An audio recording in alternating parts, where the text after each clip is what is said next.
মেঘলা, কি অবস্থা? কেমন আছো? ভালো, তুমি কেমন আছো? আছি আলহামদুলিল্লাহ, ভালোই।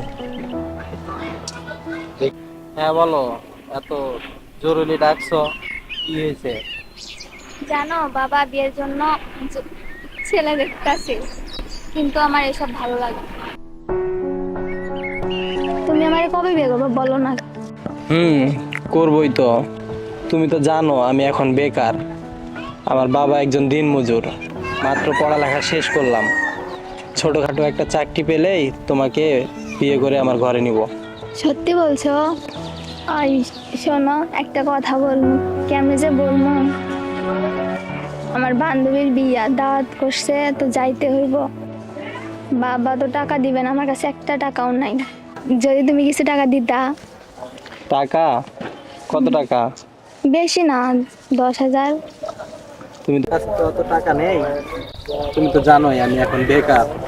আমার মায়ের চিকিৎসার জন্য আমি অল্প কিছু টাকা জমিয়েছি, এই 5,000 টাকা মতো হবে। 5,000 টাকাই দিও, বাকিটা আমি ম্যানেজ করে নিবো।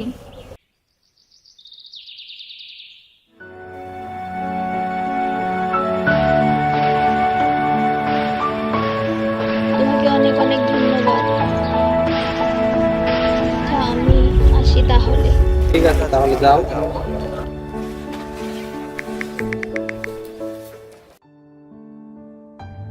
এই মেঘলা, জানো আমি না তোমাকে অনেক বেশি ভালোবাসি। জানি তো।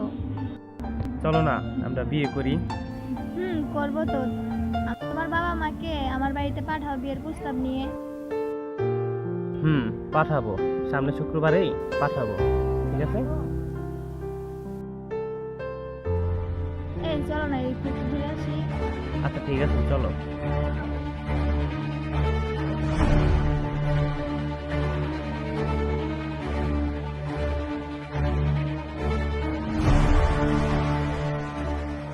দোস্ত, ওইটা মেঘলা না?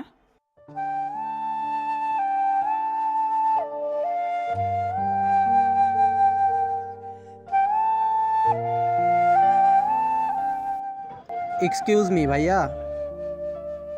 আরে মেঘলা, তুমি এখানে কেন? তোমার না তোমার কোন বান্ধবীর বিয়েতে যাওয়ার কথা, আর তোমার সাথে এটা কে?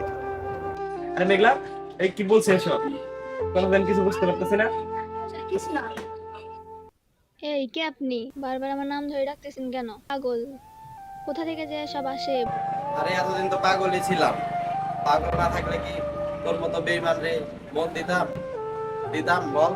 আরে আমাদের গরিব ছেলেদের ভালোবাসাটা এমনই হয়, কারণ তোদের মতো মেয়েদের দু একটা মিষ্টি কথার মায়ায় পড়ে জীবনে সব ভুলে যায়।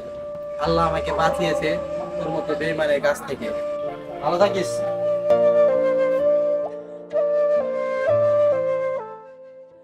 আরে মেঘলা, এসব কি? জানতাম না মেঘলা তুমি এত নিচে নেমে গেছো। তুমি এরকম হয়ে গেছো। ছি, তোমার সাথে আর আমি নাই।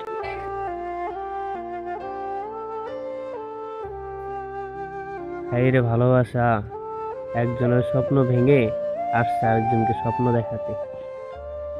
মিথ্যে ভালোবাসা কখনো টিকে থাকে না, এটাই তার প্রমাণ।